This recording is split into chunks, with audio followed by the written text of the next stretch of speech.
Hello नमस्कार दोस्तों, conditional sentence की बात करेंगे और ये जो टॉपिक है वीडियो एग्जाम में बहुत इंपॉर्टेंट है। थर्ड ग्रेड में तो सीधा सीधा हमारे सिलेबस में L2 में लिखा हुआ है कंडीशनल सेंटेंस, है ना। टीचर की जब अपन बात करते हैं, थर्ड ग्रेड शिक्षक,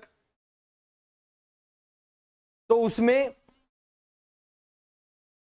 कंडीशनल सेंटेंस हमारे लेवल 2 के सिलेबस में लिखा हुआ है और लेवल 1 में क्योंकि टेंस है तो जहां टेंस लिखा हुआ है वहां पर हर एग्जाम में जरूरी है कंडीशनल सेंटेंस। LDC हो, फोर्थ ग्रेड हो, वीडियो हो, पटवार हो, जिसमें भी टेंस सिलेबस में है उसमें ये टॉपिक, क्योंकि टेंस से जुड़ा हुआ, सीक्वेंस ऑफ टेंस से बना हुआ हमारा टॉपिक है। इसको आज मैं आपको पढ़ाता हूं। 15-20 मिनट का ये सेशन रहेगा। 15-20 मिनट के अंदर जीवन में किसी एग्जाम में क्वेश्चन गलत हो जाए तो मुझसे आके कह देना। कोई भी एग्जाम दे लेना, जो ये आज 15-20 मिनट में मैं पढ़ाऊंगा उसके बाहर से कंडीशनल सेंटेंस का क्वेश्चन गलत आपका कतई नहीं होगा। आसान भाषा में समझते हैं कंडीशनल सेंटेंस क्या होते हैं। तो दोस्तों, कंडीशन का मतलब होता है शर्त। ऐसे कार्य जो किसी शर्त पर या किसी कंडीशन पर डिपेंड करते हो। जैसे अगर तुम पढ़ाई करोगे तो पास हो जाओगे, तो यहां पास होने की एक कंडीशन है कि भैया पढ़ाई कर लो चुपचाप से, है ना। अगर धोनी रन आउट नहीं होता तो इंडिया वर्ल्ड कप जीत जाता। तो भारत के वर्ल्ड कप जीतने की कंडीशन क्या थी? धोनी रन आउट नहीं होता, है ना। अगर पानी को बॉईल करोगे तो पानी, अगर आइस को बॉईल करोगे तो मेल्ट हो जाएगा। बटर को बॉईल करोगे या बटर को अगर तुम हीट करोगे, गर्म करोगे, तो वो मेल्ट हो जाएगा। तो बटर के पिघलने की, मेल्ट मतलब पिघलने की जो कंडीशन है वो क्या है कि उसको हीट करना है, यानी कि गर्म करना है। तो कंडीशनल सेंटेंस ऐसे सेंटेंस होते हैं जिसमें कोई कार्य जो है किसी और कार्य के ऊपर डिपेंड करता है। अब ये कंडीशन अलग अलग प्रकार की होती है, मुख्यतः 5 प्रकार की होती है। पांचों प्रकार मैं आपको बताऊंगा। सबसे पहली बात, क्योंकि ये कंडीशन है इसलिए इसमें एक कनेक्टर होता है दोस्तों, इफ। ये सेंटेंस दिख रहा है आपको, सबसे पहले तो आपको बताना है इस सेंटेंस में कोई गलती है क्या। सेंटेंस पहले क्यों लिख दिया मैंने, इसका कारण है कि अगर किसी भी स्टूडेंट को ऐसा लगता हो कि मुझे तो कंडीशनल सेंटेंस पूरा आता है, तो उसका ये क्वेश्चन गलत हो जाएगा। इसलिए मैं पहले ही आपका एक क्वेश्चन गलत करवा देता हूं, ताकि आप वीडियो को एंड तक जरूर देख लो। और वीडियो को एंड तक देख लो मतलब तुम पूरा पढ़ लो, तो तुम्हारा एग्जाम में क्वेश्चन गलत नहीं हो। कहीं हम इस भरोसे ना बैठ जाएं कि सर मुझे तो ये टॉपिक पूरा अच्छे से आता है। नहीं, गलती से भी गलत नहीं होना चाहिए क्वेश्चन। फिर बाद में नहीं कहे अरे ये तो क्वेश्चन ही अलग टाइप का था, हमारे तो पढ़ा हुआ ही नहीं था। नहीं, अलग टाइप का होता ही नहीं है। जितनी भी टाइप है सारी पढ़ लो, फिर कुछ अलग टाइप का नहीं होता है। सेंटेंस पढ़ेंगे।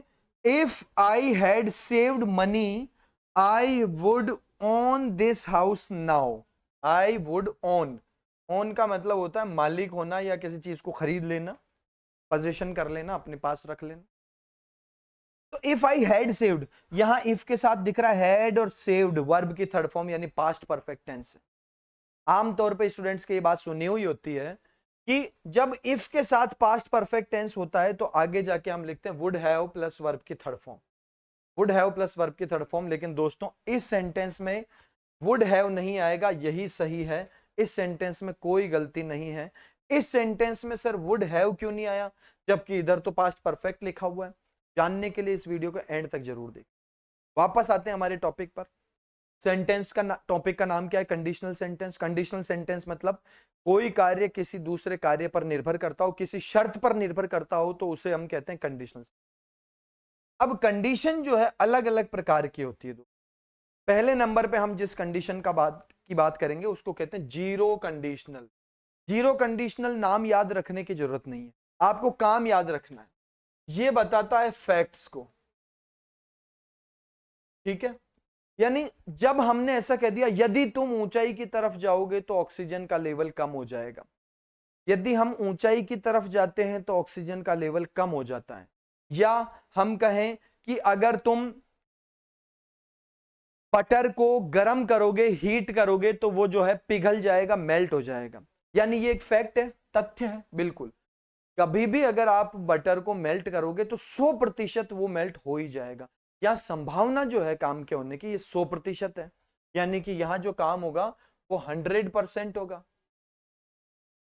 एक मैं कह दूं कि अगर मेहनत करोगे तो पास हो जाओगे, इसमें 100% रिजल्ट थोड़ी है, रिजल्ट गारंटीड नहीं है। हाँ, एक बहुत बड़ी संभावना है कि अगर तुमको पास होना है तो उसके लिए शर्त क्या है कि अच्छे से मेहनत कर लो, लेकिन ये कोई फैक्ट तो है नहीं, है ना। ये कोई फैक्ट तो है नहीं।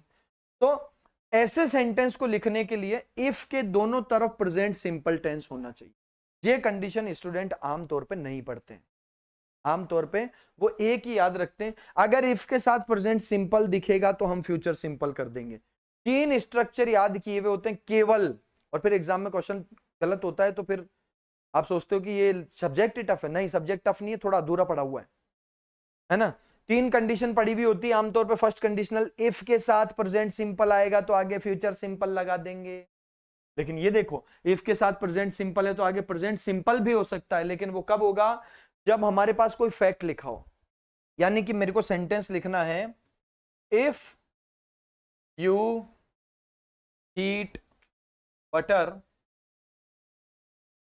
It melts. सेंटेंस कहना चाहता है अगर बटर को गर्म करोगे तो वो पिघल जाएगा, है ना।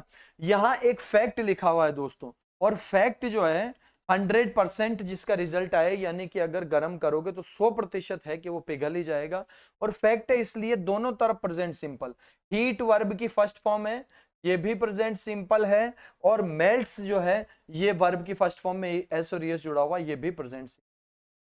तो पहली कंडीशन तो हुई, इफ के दोनों सेंटेंस, इफ के साथ जो हमारा सबऑर्डिनेट क्लॉज है और जो ये मेन क्लॉज है, दोनों ही वाक्य, दोनों ही वर्ब प्रेजेंट सिंपल टेंस में लिखी हुई, इसको कहते हैं जीरो कंडीशनल। और ये क्या बताता है, इसका यूज कब होता है, जब हमारे पास लिखा हुआ हो कोई फैक्ट।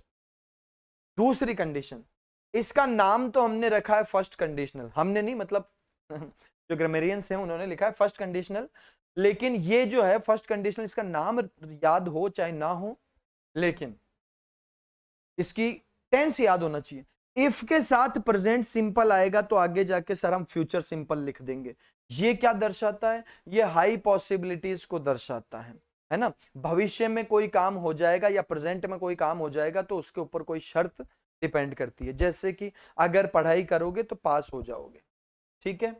तो अब इसका एग्जांपल देखते हैं, if you work hard you will succeed, तुम सफल हो जाओगे, अगर तुम कठिन परिश्रम करोगे तो सफल हो जाओगे। अब दोस्तों यहां पर देखोगे आप कि सफल होने की जो शर्त है वो क्या है, कठिन परिश्रम करो। पर कठिन परिश्रम करने के बाद सफलता कोई 100% तो फिक्स है नहीं, या ये कोई तथ्य तो है नहीं, सार्वभौमिक सत्य तो है नहीं। इसलिए हमने इफ के साथ वाले वाक्य में लिखा है प्रेजेंट सिंपल, जबकि दूसरे वाक्य में लिखा है, मेन क्लॉज में लिखा है फ्यूचर सिंपल। क्या बात समझ में आई सर, इफ के साथ प्रेजेंट सिंपल आएगा तो हम आगे जाके या तो प्रेजेंट सिंपल टेंस लिखेंगे या फ्यूचर सिंपल टेंस लिखेंगे। पहले वाले में प्रेजेंट सिंपल है, दूसरे वाले में फ्यूचर सिंपल है। अंतर क्या है, यहां पर फैक्ट है 100%, इसलिए प्रेजेंट सिंपल है। यहां कोई फैक्ट नहीं है, यहां कोई तथ्य नहीं है, सार्वभौमिक सत्य नहीं है, ये तो एक बात है, नॉर्मल स्टेटमेंट है, इसलिए यहां पर फ्यूचर सिंपल टेंस हुआ है। क्या आपको ये दोनों कंडीशन समझ में आ गई? बिल्कुल समझ में आ गई सर। हम अगर कोई तथ्य हुआ तो इफ के साथ भी प्रेजेंट सिंपल लिखेंगे और दूसरे में भी प्रेजेंट सिंपल लिखेंगे। अगर कोई तथ्य नहीं है और नॉर्मल स्टेटमेंट है, नॉर्मल कोई बात है, तो इफ के साथ प्रेजेंट सिंपल आने पर अगले वाक्य में फ्यूचर सिंपल लिख देंगे। Very good. इसके बाद जो कंडीशन आती है उसको कहते हैं सेकंड कंडीशनल। इसमें क्या होता है, बिल्कुल एक छोटी सी बात याद रख लो, क्या, अगर इफ के साथ पास्ट सिंपल दिख गया तो हम आगे जाके लिखेंगे वुड, कुड, माइट या वर्ब की फर्स्ट फॉर्म। जैसे कि मैं आपको एग्जांपल में बताऊं, if I knew the answer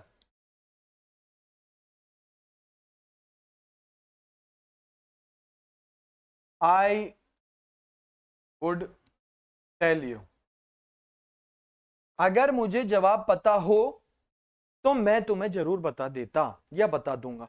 ये क्या दर्शाता है, ये हाइपोथेटिकल कंडीशन को बताता है ना। हाइपोथेटिकल कंडीशन या अनरियल कंडीशन को, मतलब जब आप केवल इमेजिनेशन करते हैं, देखो कि अगर मुझे जवाब पता होगा ना तो मैं तुमको जरूर बता दूंगा, ये एक कल्पना करने वाली बात होती है। लेकिन हमको जो ध्यान रखना है वो ये ध्यान रखना है कि इफ के साथ पास्ट सिंपल टेंस है, देखो न्यू वर्ब के सेकंड फॉर्म है, सेकंड फॉर्म है तो पास्ट सिंपल टेंस है। अगर इफ के साथ दोस्तों पास्ट सिंपल टेंस का यूज हुआ तो जो मेन क्लॉज है उसमें हमको लिखना पड़ेगा वुड प्लस वर्ब की फर्स्ट फॉर्म। क्या लिखना पड़ेगा? वुड प्लस वर्ब की फर्स्ट फॉर्म। एक सिंपल सा स्ट्रक्चर याद कर लिया। इफ के साथ पास्ट सिंपल है तो मेन क्लॉज में वुड प्लस वर्ब की फर्स्ट फॉर्म का यूज किया। इतनी बात समझ में आ गई? अनरियल कंडीशन को बताता है, यानी कि कोई बात जिसमें कल्पना हो रही है उसको बताते हैं, है ना। थर्ड कंडीशनल क्या है? ये क्वेश्चन एग्जाम में बहुत बार पूछते हैं दोस्तों, ध्यान रखना। अगर इफ के साथ पास्ट परफेक्ट टेंस है तो हम आगे जाके लिखते हैं would have, could have, should have, might have plus verb की थर्ड फॉर्म। अगर इफ के साथ वाले सेंटेंस में पास्ट परफेक्ट टेंस है तो हम जो दूसरा क्लॉज है, पास्ट परफेक्ट टेंस मतलब हेड प्लस वर्ब की थर्ड फॉर्म है, पास्ट सिंपल मतलब वर्ब की सेकंड फॉर्म है। अगर इफ के साथ पास्ट परफेक्ट है तो हम दूसरे क्लॉज में would have, should have, could have, might have plus verb की थर्ड फॉर्म लिखते हैं। जैसे कि if I had seen you I would have helped you.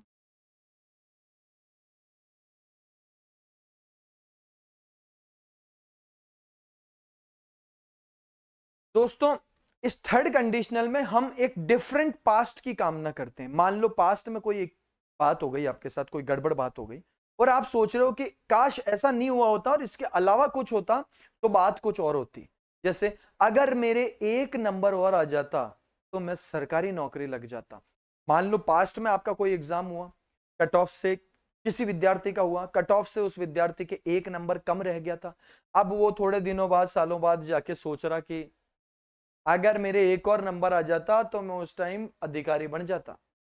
एक अलग पास्ट की कामना कर रहा है या पछतावे को दर्शाता है ये। जब भी आपको पछतावे को दर्शाना हो या डिफरेंट पास्ट की कामना करनी हो तो थर्ड कंडीशनल का यूज करना है। हमको ध्यान रखना है ग्रामर के स्ट्रक्चर का, टेंस का। देखो इफ के साथ आपको इधर दिखा past perfect tense, had plus verb की थर्ड फॉर्म यानी पास्ट परफेक्ट टेंस। ठीक है सर, पास्ट परफेक्ट आया तो आगे देखो क्या दिख रहा है, वुड हैव प्लस वर्ब की third form, would have plus verb की थर्ड फॉर्म। इफ के साथ अगर पास्ट परफेक्ट टेंस आया तो वुड हैव प्लस वर्ब की थर्ड। चार स्ट्रक्चर मैंने लिखा दिए। क्या लिखा है एक बार जल्दी से देख लेते हैं। अगर इफ के साथ प्रेजेंट सिंपल है और वाक्य एक सार्वभौमिक सत्य है या फैक्ट है तो दूसरी तरफ भी प्रेजेंट सिंपल टेंस। अगर इफ के साथ प्रेजेंट सिंपल है और सेंटेंस में लिखी हुई बात एक तथ्य को दर्शाती है तो दूसरी तरफ भी प्रेजेंट सिंपल टेंस। दूसरी बात, इफ के साथ प्रेजेंट सिंपल टेंस है लेकिन साथ में जो सेंटेंस लिखा हुआ है वो कोई तथ्य को नहीं बताता है तो अगला जो वाक्य है वो फ्यूचर टेंस में आएगा, फ्यूचर सिंपल में आएगा। अगली बात, अगर इफ के साथ पास्ट सिंपल दिख जाएगा सर तो हम कर देंगे would, could, might plus verb की फर्स्ट फॉर्म। इस बात को याद रखो।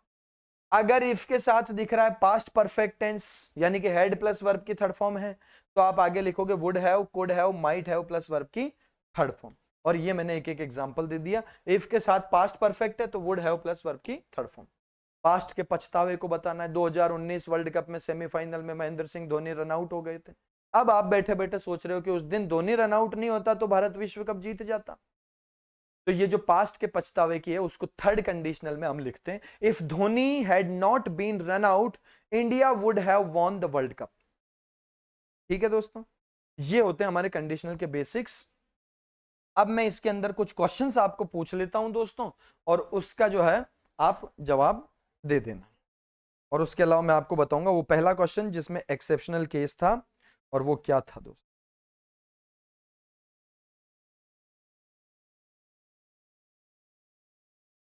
पहला sentence, if you mix red and blue colour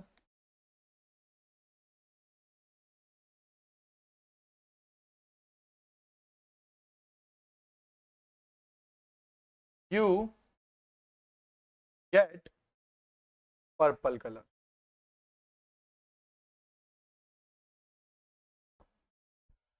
अब सेंटेंस को हम पढ़ते हैं, तो हमारे पास में लिखा हुआ इफ, यदि तुम मिक्स कर दोगे रेड और ब्लू कलर को तो तुम प्राप्त करोगे पर्पल कलर। दोस्तों आपको इस सेंटेंस को पढ़ते ही समझ में आ गया होगा कि ये एक तथ्य है, अगर रेड कलर में ब्लू कलर मिला दिया जाएगा रिजल्ट बिल्कुल पर्पल ही आएगा, ये बात एक तथ्य है। और तथ्य है तो इफ के साथ प्रेजेंट सिंपल लिखा हुआ है और आगे भी प्रेजेंट सिंपल लिखा हुआ है वर्ब की फर्स्ट फॉर्म में, मिक्स भी वर्ब की फर्स्ट फॉर्म है और गेट भी वर्ब की फर्स्ट फॉर्म है, यानी कि प्रेजेंट सिंपल टेंस लिखा हुआ है दोनों ही तरफ। यहां इफ के दोनों तरफ प्रेजेंट सिंपल लिखने का कारण क्या है, ये एक तथ्य है। ब्लू में जब रेड मिलाते हैं तो पर्पल बनता है, ये वैज्ञानिक बात है और वैज्ञानिक बात 100% रिजल्ट है और 100% रिजल्ट है दोस्तों। तो यहां पर दोनों तरफ प्रेजेंट सिंपल टेंस आना चाहिए। यहां पर स्टूडेंट आमतौर पे गलती करता है कि इधर फ्यूचर टेंस बनाता है, क्योंकि उसने एक स्ट्रक्चर याद किया हुआ है, इफ के साथ प्रेजेंट सिंपल दिखे तो आगे फ्यूचर सिंपल लगा देना। ये बात आम स्टेट होती है, तथ्य में नहीं होती। बात समझ में आ गई? हाँ, इसमें फ्यूचर सिंपल नहीं लिखना है, प्रेजेंट सिंपल ही आएगा क्योंकि ये वैज्ञानिक तथ्य है। अगला sentence, if Sumit gets a good result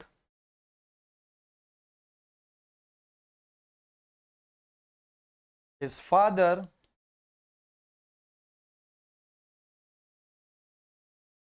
would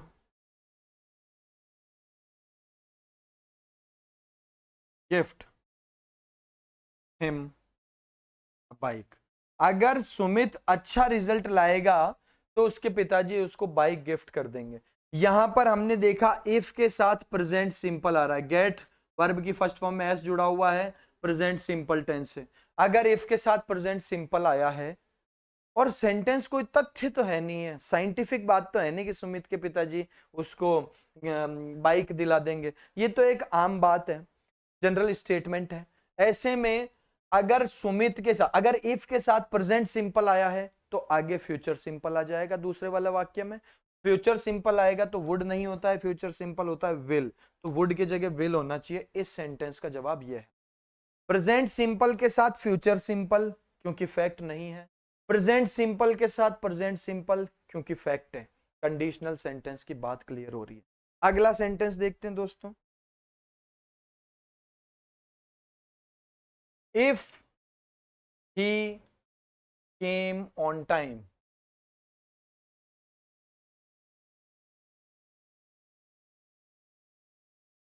I will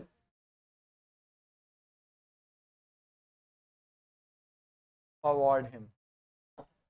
यहां बिल्कुल सीधा सेंटेंस है, हमको इफ के साथ दिख रही है वर्ब की सेकंड फॉर्म, सेकंड फॉर्म मतलब पास्ट सिंपल टेंस। और दोस्तों ये बात, इसमें ज्यादा दिमाग लगाने की बात ही नहीं है। अगर इफ के साथ प्रेजेंट सिंपल दिखे तो अगले वाक्य में वुड प्लस वर्ब की फर्स्ट फॉर्म होता है, इसलिए यहाँ विल नहीं आएगा, वुड आएगा। हमने लिखा हुआ है, बस इस नोट को आप अच्छे से देख लो, इनको देख लो। सेकंड कंडीशनल क्या कहता है, इफ के साथ अगर पास्ट सिंपल है तो आगे would should could might plus verb की फर्स्ट फॉर्म हो जाएगा, और इसलिए हमारा उत्तर जो है यहाँ पर विल की जगह हमने वुड कर दिया। ठीक है, अगला sentence, if I had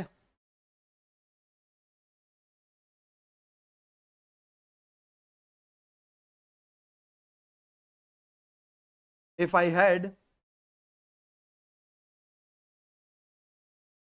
called Suresh,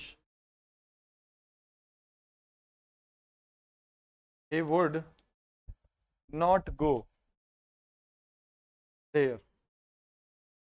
अगर मैंने सुरेश को कॉल किया होता तो वो वहां नहीं जाता। अब ये सेंटेंस क्या कह रहा है, ये सेंटेंस कह रहा है कि भाई वो सुमित वहां चला गया, सुमित वहां चला गया, सुरेश वहां चला गया, तो अब मैं सोच रहा हूं कि यार सुरेश नहीं जाता तो अच्छा होता। फिर मैं मेरे मन में सोच रहा हूं अगर मैं उसको फोन कर देता ना तो पक्का सुरेश वहां पे नहीं जाता। यानी मैं एक अलग पास्ट की कामना कर रहा हूं, अलग पास्ट की कामना कर रहा हूं, तो थर्ड कंडीशनल होता है। बहरहाल हमें तो टेंस का स्ट्रक्चर याद रखना है। अगर आपने इफ के साथ पास्ट परफेक्ट देख लिया है दोस्तों, हैड प्लस वर्ब की थर्ड फॉर्म, तो आपको आगे जाके लिखना होता है वुड हैव प्लस वर्ब की थर्ड फॉर्म। ये रहा वुड, हैव है नहीं तो आप हैव लगा दो, हैव और थर्ड फॉर्म बना दो। गो की थर्ड फॉर्म कौन होती है, गॉन होती है, तो आप यहां पे लिख दोगे गॉन। अगर इफ के साथ पास्ट परफेक्ट टेंस लिखा है तो आगे जाके वुड हैव प्लस वर्ब की थर्ड फॉर्म का यूज किया जाता है मित्रों, और इसलिए ये सेंटेंस बहुत आसानी से आपने पढ़ लिए। अब इसकी कुछ एडवांस लेवल की बात बताता हूं जो फर्स्ट क्वेश्चन में थी बात। अगर इफ के साथ पास्ट परफेक्ट टेंस है तो आगे जाके वुड हैव प्लस वर्ब की थर्ड फॉर्म होती है। ये बात थर्ड कंडीशनल में मैंने यहां पर लिख रखी है, और यह है इफ के साथ had seen plus would have plus verb की थर्ड फॉर्म पास्ट परफेक्ट। ठीक है, अगर इफ के साथ पास्ट परफेक्ट दिख रहा है तो वुड हैव प्लस वर्ब की थर्ड फॉर्म लगाओ, इसलिए अपन ने यहां लगा दिया और ये हो गया हमारा सेंटेंस। लेकिन अब हम देखते हैं वो पहला सेंटेंस, या पहले सेंटेंस के लिए मैं एक और सेंटेंस यहां पर लिख देता हूं। If I had listened to my father's advice, अगर मैं मेरे पिताजी की सलाह को सुन लेता, ठीक है, I would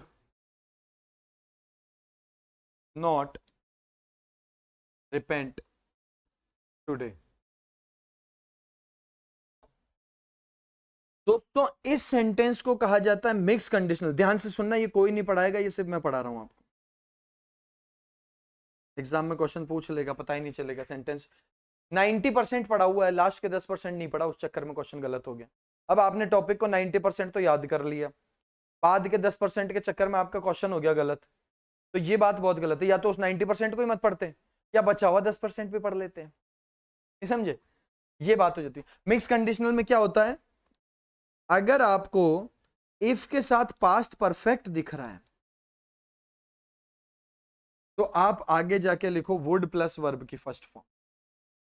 ये क्या बात हुई सर, आपने तो कहा था इफ के साथ अगर पास्ट परफेक्ट है तो आगे जाके वुड हैव प्लस वर्ब की थर्ड फॉर्म होना चाहिए।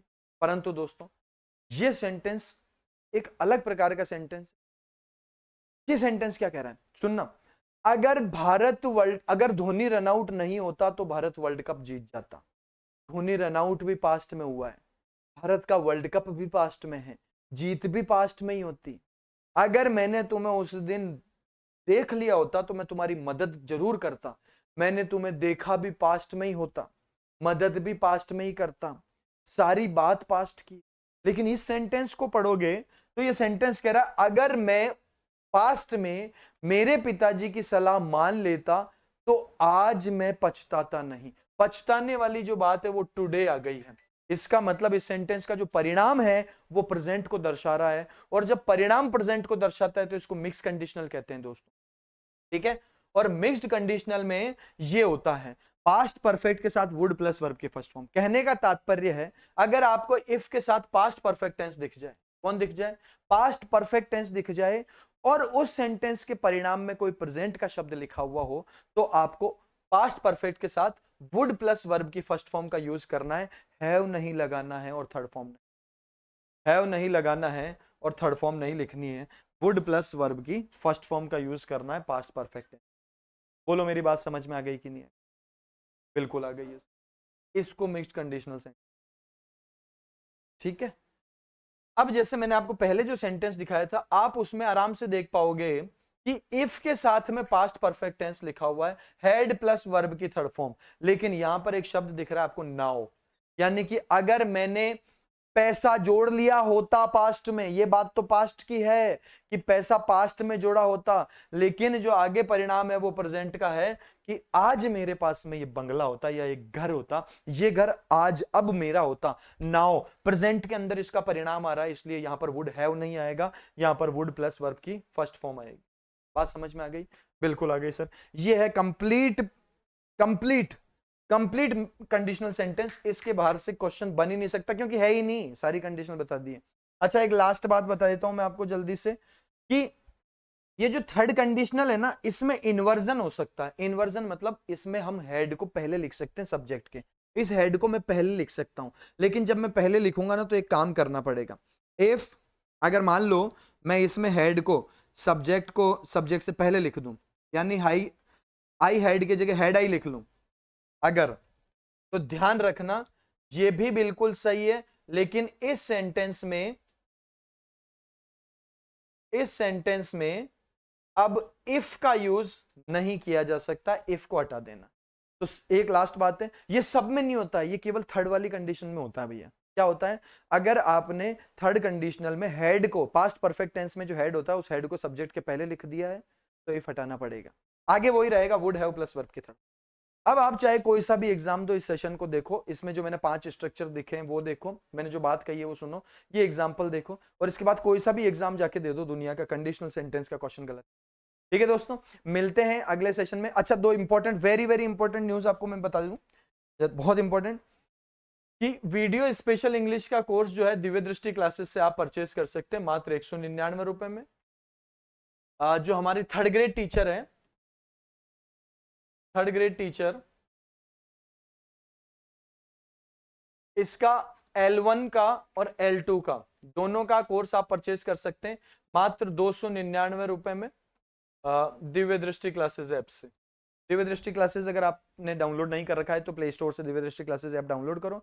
अगर आप तैयारी कर रहे हो थर्ड ग्रेड टीचर लेवल 1 की, 299 में कोर्स ले सकते हो। स्पेशल इंग्लिश L2 की कर रहे हो 299 में ले सकते हो। वीडियो की कर रहे हो 199 में ले सकते हो। फोर्थ ग्रेड हाई कोर्ट में कर रहे हो तो आप 199 में कोर्स परचेस कर सकते हो। दूसरी वेरी इंपॉर्टेंट बात, दिव्य दृष्टि इंग्लिश अब हमारा नया चैनल है जहां पे हम दोस्तों अब इंग्लिश के सारे सेशन लेंगे। दिव्य दृष्टि इंग्लिश, इस चैनल को आप लोग डाउनलोड कर लो, इस चैनल को सब्सक्राइब कर लो। इस चैनल का लिंक आपको इस वीडियो के डिस्क्रिप्शन में मिल जाएगा। इस वीडियो के डिस्क्रिप्शन में आपको हमारे नए चैनल दिव्य दृष्टि इंग्लिश, जो यूट्यूब चैनल है हमारा दिव्य दृष्टि इंग्लिश, उसका लिंक आपको इसी चैनल के डिस्क्रिप्शन, इसी वीडियो के डिस्क्रिप्शन में मिल जाएगा। आप इस चैनल को दिव्य दृष्टि इंग्लिश को जरूर सब्सक्राइब कर लो, क्योंकि अब जो हमारी इंग्लिश की क्लासेस होने वाली है दोस्तों, वो रेगुलर बेसिस पे वहां पर होगी। वहां केवल इंग्लिश की सेपरेट जो है इंग्लिश की सिस्टमेटिक सीक्वेंशियल क्लासेस वहां पर चालू होने वाली है। तो आप उस चैनल को जरूर सब्सक्राइब कर लें दोस्तों। दिव्य दृष्टि इंग्लिश हमारा दिव्य दृष्टि क्लासेस का एक इंग्लिश सब्जेक्ट की सारी समस्याओं को दूर करने के लिए वो चैनल बनाया गया है। उस चैनल को आप सब्सक्राइब कर सकते हैं। ठीक है दोस्तों, मिलते हैं अगले सेशन में ऐसे ही इंपॉर्टेंट। तब तक के लिए सभी को नमस्कार, जय हिंद।